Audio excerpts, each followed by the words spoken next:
Okay, so I think we'll go ahead and get started. Um, First of all, for those of you who don't know me, my name is Catherine Calhoun Cutshaw. I'm the collections manager here in the North Carolina room at Pack Memorial Library.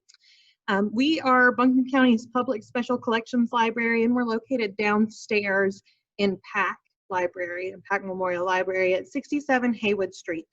Right now, unfortunately, like most places, we are closed to the public, but we are really looking forward to when we can have you all in here. Right now, the library system is doing curbside hold pickup service on Tuesday, Thursday, and Saturday from 1 to 5. So if you need new books, feel free to place some holds, and you can do that either online using your library card, or you can call the Ask a Librarian hotline, and that is 828-250-4700, and somebody there can help you place a hold. But I'm looking forward to the time here, maybe in the near future, where we can start maybe making some new research appointments in the North Carolina room. So today's program, this is a part of our series, Zoom with the North Carolina room. We've been doing this every week for the past, six weeks, I guess. And it's been a lot of fun to stay connected with our patrons and to create some content for folks who are still sitting at home and taking care of themselves and trying to find something to do. So that's what we've been up to. Today's program, I'm excited to have Sarah Jones Decker. She's going to talk to us about her book, The Appalachian Trail, Backcountry Shelters, Lean-Tos, and Huts. Sarah is a farmer and a photographer and an author. Sarah, don't you have a children's book also? I do, yeah, about farming. Yeah, so Sarah lives in one of our neighboring counties. She's out in Marshall, and your farm is Root Bottom Farm, right? That's correct, yes. Cool. Yeah, so Sarah is really great. We're glad to have her here today, and I love that we're doing something a little different than we normally would do. We're often talking about the pure the history that you usually think about. We're talking about downtown Asheville and wars and flus and that sort of thing. A couple weeks ago we had Dan Pierce on talk about his book Tar Heel Lightning, and those are the things that people usually think that we can help them with in the North Carolina room, and that's absolutely true. But what we can also help you with in the NC room is getting ready for your next adventure. So there's lots and lots of reading material, both historical and contemporary, about the Appalachian Trail, the Mountains to Sea Trail, and other different trails in and around Asheville, Buncombe County, and Western North Carolina. I'm a particularly big fan of the older Appalachian Trail guidebooks. I think they're a lot of fun. But we also have some brand new kinds of things, like our most recent hiking publication is North Carolina Hiking Trails by Alan DeHart, and that came out just last year. So if you are planning a hike and you want to know all about it, come visit us in the North Carolina room, and we will do our very best to help you. But without further ado, I'm going to turn it over to Sarah. Hi, good morning, everybody. As she introduced me, my name is Sarah Jones Decker. I'm a photographer and writer based in Marshall, North Carolina.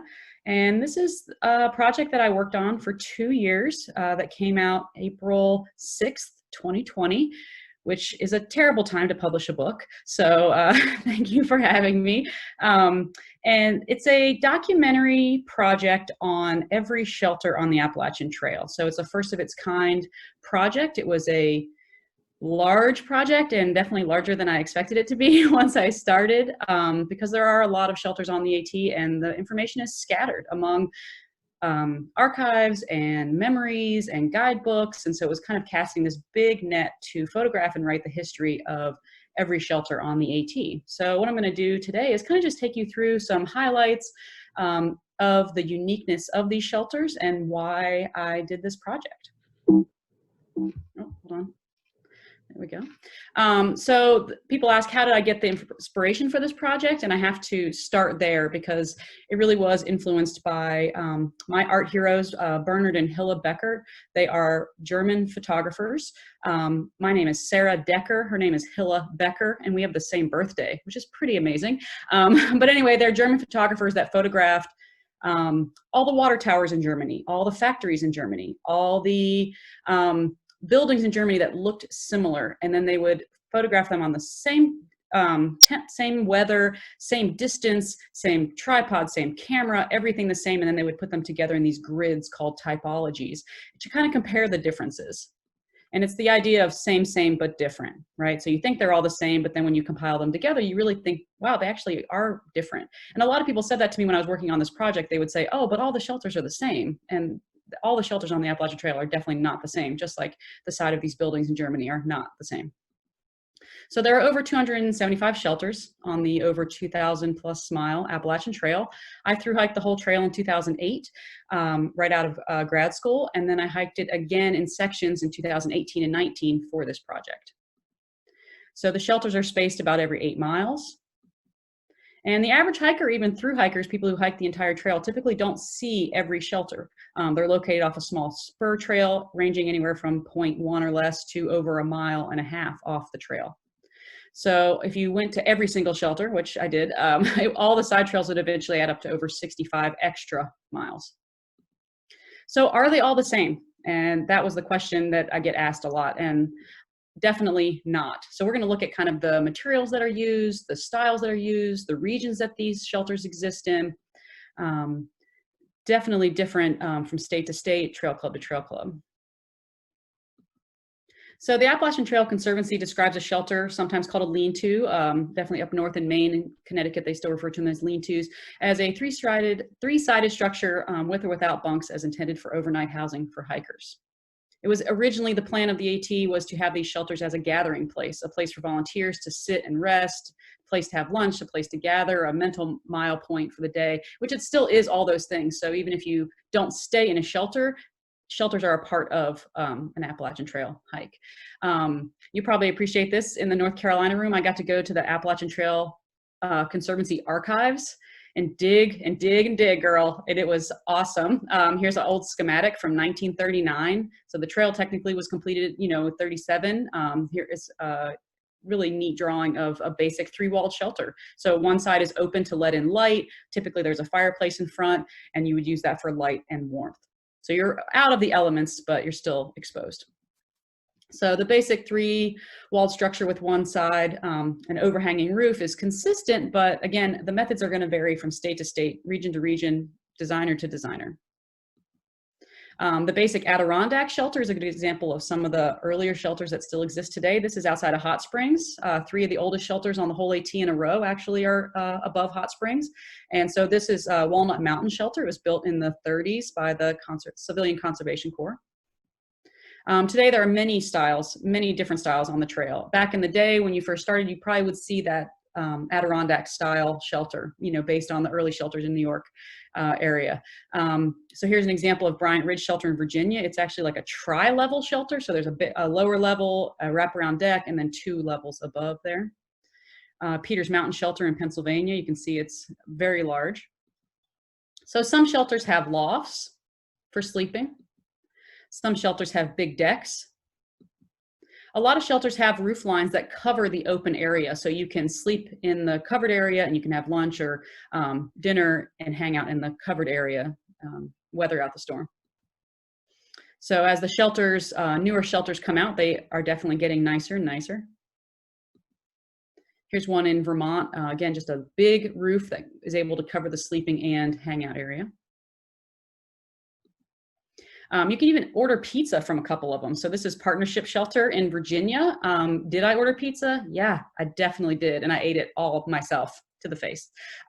This is near the ranger station, and you just, place a phone call. When I hiked in 2008, no one had cell phones.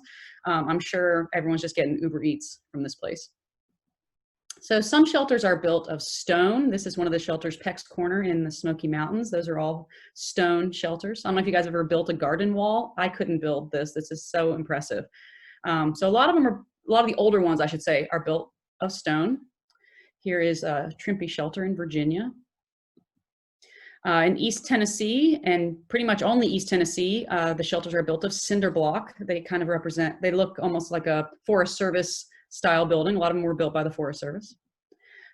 Different types of wood planks, that's also a U.S. Forest Service style. It kind of allowed shelters to be built really quickly because they could carry in these lighter materials versus heavy logs or cutting logs. So you see these types of shelters throughout Virginia, a little bit in Vermont. They're built out of logs. This is one of the old original shelters. This is also in North Carolina.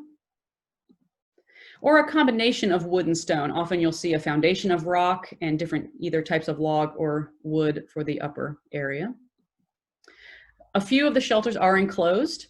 Not all. This is Chestnut Knob in Virginia. It's pretty exposed up there. This used to be an old ranger cabin, so it kind of has to be enclosed because of the rough weather up there. A lot of the shelters in Vermont are enclosed, again, because a lot different winters than we have here. This is a not typical shelter, but this is a Upper Goose Pond in Massachusetts. There's a full-time caretaker that lives here, and she makes you blueberry pancakes in the morning, which is fantastic. Most shelters do follow some sort of three-wall design, open wall design, whether it's made of rock or stone or whatever it's made of. Typically one side is open, even if the shapes vary greatly. Some have very elaborate designs. When I thru hiked, I just finished my master's in photography, and my hiking partner had finished her master's in architecture. And so she really was able to point out these things to me. The first time I hiked, I didn't have this book in mind, but I was intrigued by the different architecture. So I took a lot of pictures of these types of details. The wood on the right is just so cool. That shelter is one of the only shelters that has that design. So the early shelters had a simple dirt floor. This is a Deer Park Mountain, which is also above Hot Springs. Original structure from the 30s, still sitting up there. They just had a dirt floor. Today, most shelters have a wooden sleeping platform and a complimentary broom there. You can see here, this probably sleeps a lot more than the last one. Others have wooden bunks. So a lot of the early shelters had canvas bunks, but none of those canvas bunks are still around. You can see the one on the left. There's a big area on the bottom. Then there's these little bunks. Shenandoah National Park has wraparound bunks that wrap all the way around their shelters. Here's some in Pennsylvania, little personal options. Not a lot of space, but keeps you off the ground. Here's a wraparound double bunk in Pennsylvania. Really beautiful. And some have 2 levels of sleeping areas. So here is an example of one of the bigger shelters in the Smokies with the fireplace. You would sleep underneath the bottom there or on top. And in a busy thru hiker season in the spring, you better believe every one of those spots is sleeping pad to sleeping pad. So many shelters have a picnic table. Some have fireplaces. Again, most of the stone ones. Many have fire rings. And almost all are near a consistent water source. That's a big part of where they decided to put these shelters, is to make sure you do have water nearby. So the picture on the right is an example of a piped spring. And of course, they all have a privy or a place to limit impact on the forest. So those also have pretty unique designs. Some are nicer than others. I did not use this one. Not a lot of privacy there. So shelters can be carried in piece by volunteers. You can see this is a picture from the early 50s, bringing the materials as close as they could. Some older shelters were milled on site. This is Spring Mountain Shelter above Hot Springs, the last of our oldies. Also an original structure. It sits right on the trail. You can see there's a blaze on the shelter. That's not very common, that the shelter sits right there, but it's been up there for a really long time. And in a few cases, shelters are brought in piece by helicopter and reassembled in the backcountry, which is pretty cool. There's a really remote one, Speck Pond in Maine. They had to, bring them in log by helicopter because it was so rugged to get up there, they wouldn't be able to get up here. This is Plum Orchard Gap in Georgia. Picture of some Maine Appalachian Trail Club members building a shelter. This shelter, Morgan Stewart Memorial Shelter in New York, was built in a garage and then taken apart and then reassembled out there, which is kind of a cool way to do it. And there's that really neat wood design along the spine there. So the shelters differ by time period. You know, both of these are older shelters. You can see that log with the white chinking, and then again, the older rock shelters. Unfortunately, the one on the left, you can see how riddled it is with graffiti. So the different materials you can think of: rocks, logs, wood, stone, stone found nearby, stone hauled in, cinder blocks, plank boards, vertical, horizontal plank boards, different types of footers, stone, cinder block, etc. So many, some say hundreds of shelters have come and gone on the trail since its completion, some with little to no paperwork or photographs to leave behind, which is really interesting. It's the idea of a ghost shelter, so a shelter that once was but is no longer. So just while working on this project, 2 shelters were torn down and 2 were closed. The oldest non-hut shelter still in use on the trail is Fingerboard Shelter. It looks like where hobbits live to me. Fingerboard Shelter and West Mountain Shelter, they're both built in 1928 in New York. So here's an older historical photograph of people skiing up there. The oldest original hut still in use in New Hampshire is Carter Notch, and it was, I can't see my screen, I believe 1928. The original hut in the area, Madison Springs Hut, was built in 1888. So technically it would be the oldest one, but it burned down and then was rebuilt. So Carter Notch technically is older, being built in the early 1900s. The newest shelter was built in 2017. I mean, these are works of art. They're so beautiful. I mean, somebody spent a long time getting those materials up there.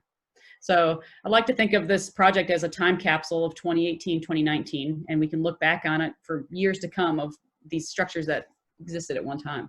The highest shelter is right here in our backyard, Roan Mountain Shelter, over 6,000 feet. That's pretty cool. That's a cold place to spend the night, year round.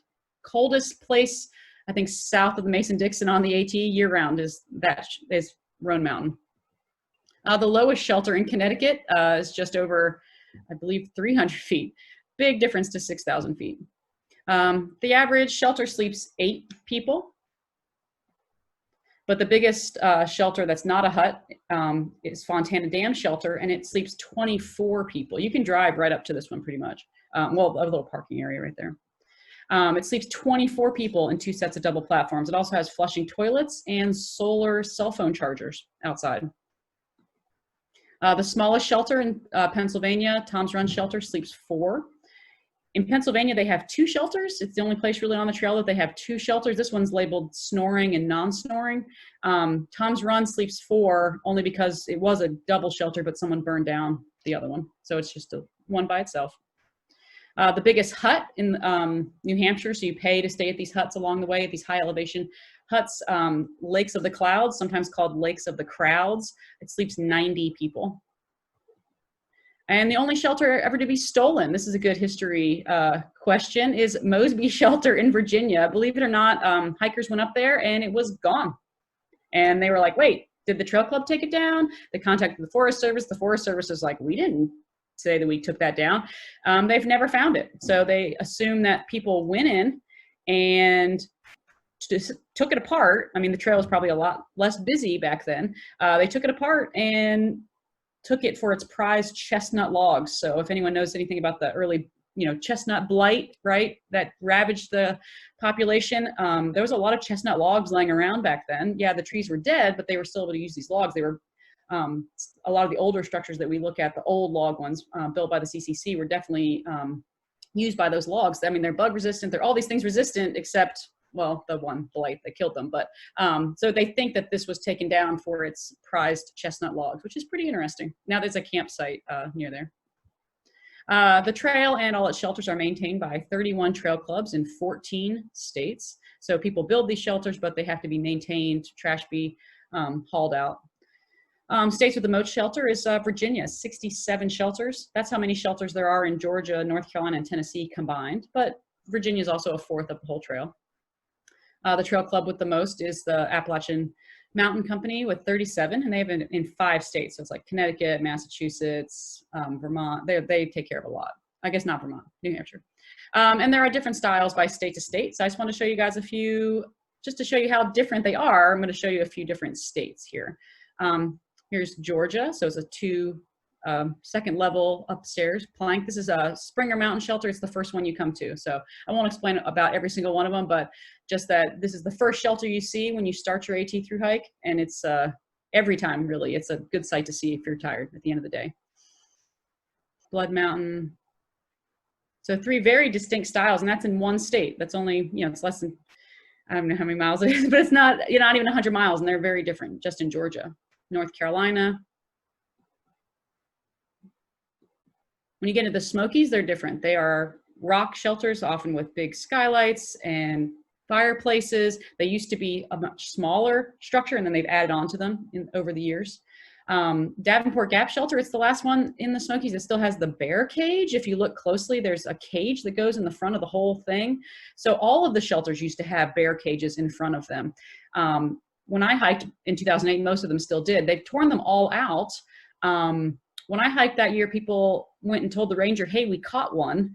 And the ranger was like, what do you mean you caught one? And they were like, we threw food in the shelter and the bear went in and we closed it up inside. So go get it out. And he was like, that's not what the cages are for. It's to keep the bears out while you're sleeping. So now all the shelters in the Smokies just have tarps that hang over that big, huge opening.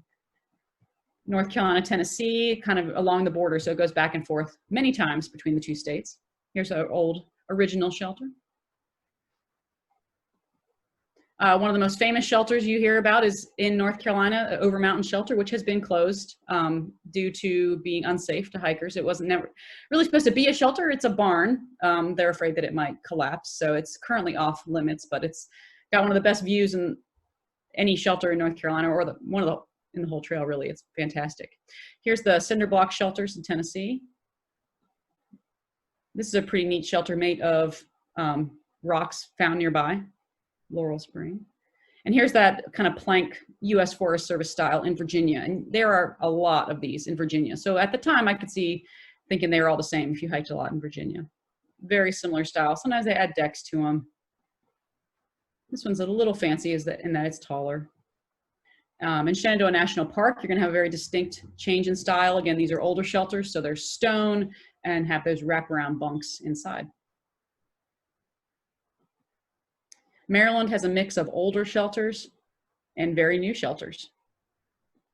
Pennsylvania is a mixed bag. They're very different, but they're also one of the only places that have double shelters. Here's one of the double shelters with the roof covering it. One of the only ones that's like that. Then this is another typical type of shelter in Pennsylvania, and they have bunks on both sides and skylights. This one's just so cool. This is behind a caretaker's house. You can also order pizza, I think, from there. This is inside of an old potter studio. So her big potter wheel used to sit underneath of that dome. This is Eckville Shelter. Also, you can order pizza from here. You can see a theme here. But there are bunks that wrap all the way around. There's a solar shower outside. This is not a typical shelter, but very unique. This one was built, Cove Mountain Shelter, I believe. It was built with logs from a 100-year-old barn. So the inside is just gorgeous. New Jersey, you get these kind of Brock shelters with a big wooden platform. And then this is the newer style in New Jersey, so very different. I love this. If you've ever seen the movie, The Never-Ending Story, this is where the rock monster comes out, pretty much. So, I mean, where did they get the materials for this? Right here. This is another old shelter built in I believe the 30s.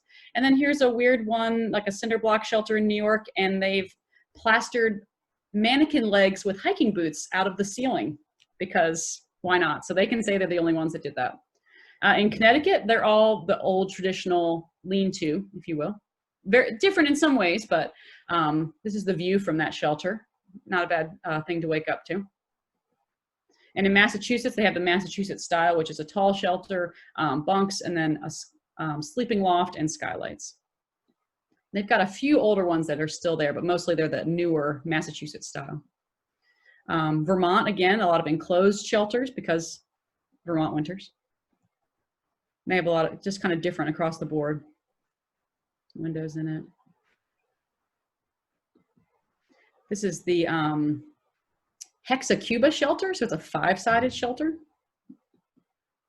How about that snowdrift? This is pretty crazy.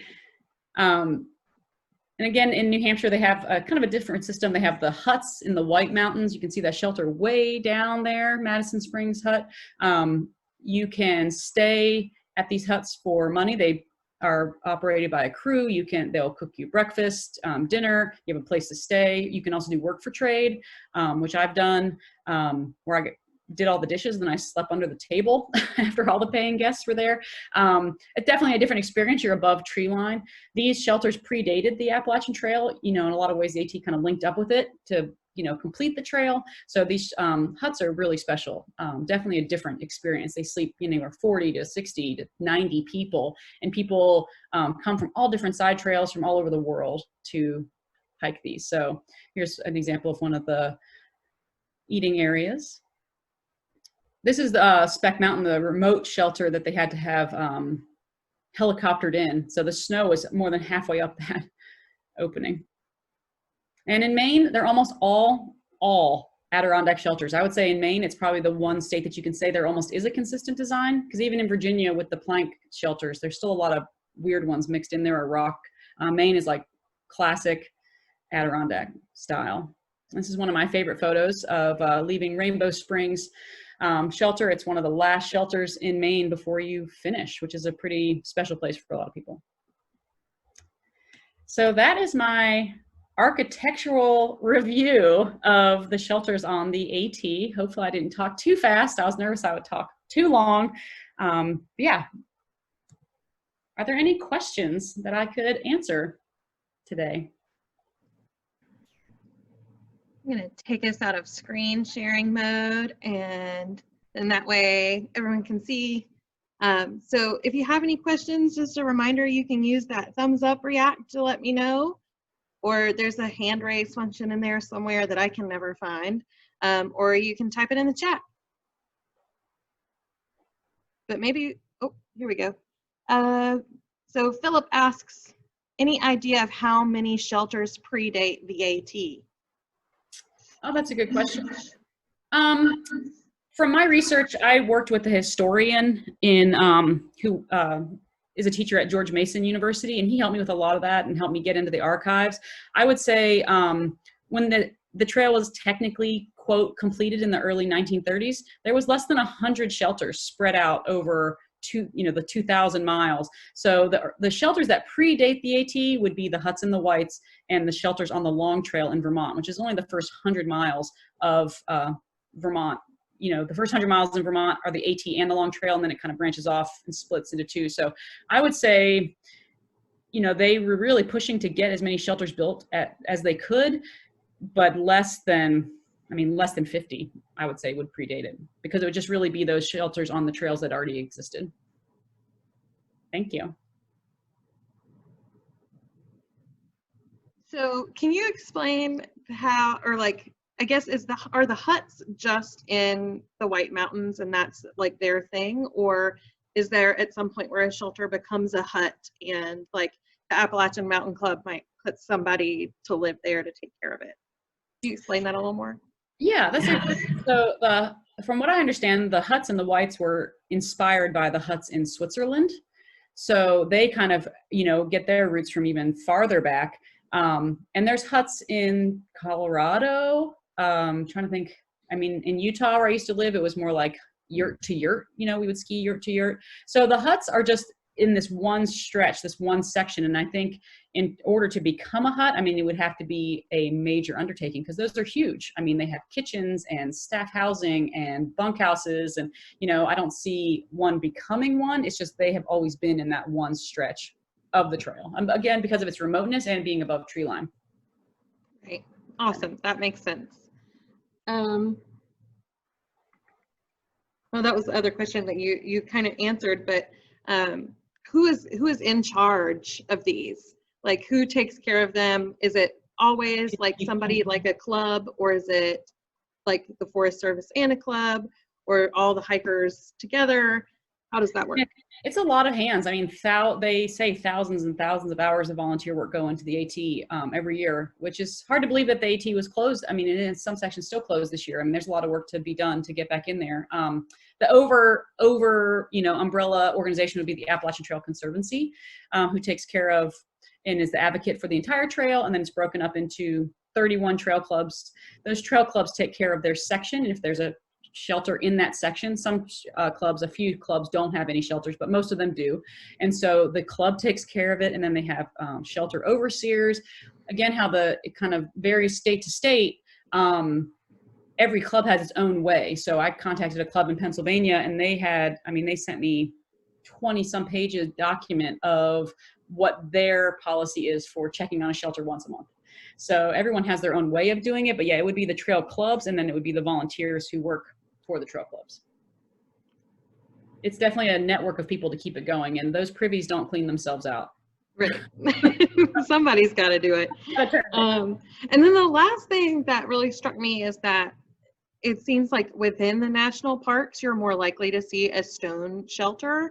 Is that because those are park rangers, or it's the CCC that had come in and done that much earlier? It's the age of the time period that those were done. And I think they had, you only go through those two, big sections of national parks. And a lot of those, I wouldn't say they predate the trail, but it's because they had that, different funding. So you can definitely see, like, all of a sudden you're in the park and you're like, oh, these all look the same. But hopefully my presentation showed you that they are not the same. Right. So different. Yeah, they're super cool. I had someone who commented a long time ago when I first put it out on Facebook, hey, I'm going to write this book about these shelters. And this guy commented, I don't know, sounds boring. They're all the same. And I've always thought about that, because I just don't think they're similar, but they are not the same. Yeah. No, they're certainly really, I love looking at architecture, especially like small scale. Like, the Jackson building is one thing and it's fun to look at and whatever, but then, looking at a small cabin or a hut or a lean-to is really cool as well. And hiking all the materials in. Some of those places are far from a road or anything. So, you have to carry a beam on your back for 4 miles. That's not easy. Right. So anybody else have any questions?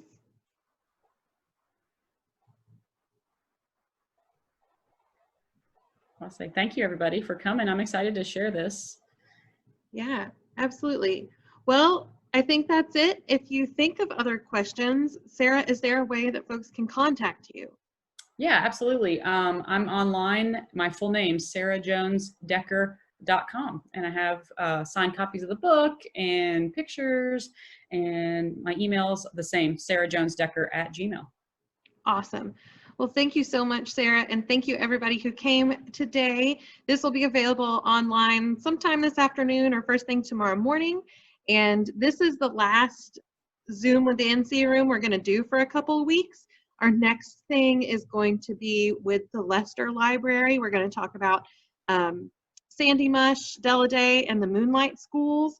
And that's going to be on June 17th.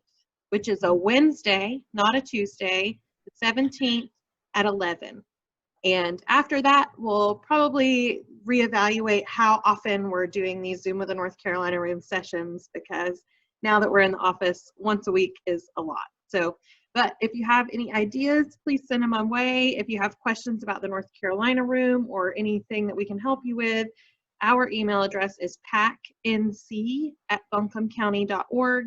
And then you can call us at 828-250-4709. So again, thanks everybody. We'll look forward to seeing you again soon. Thank you.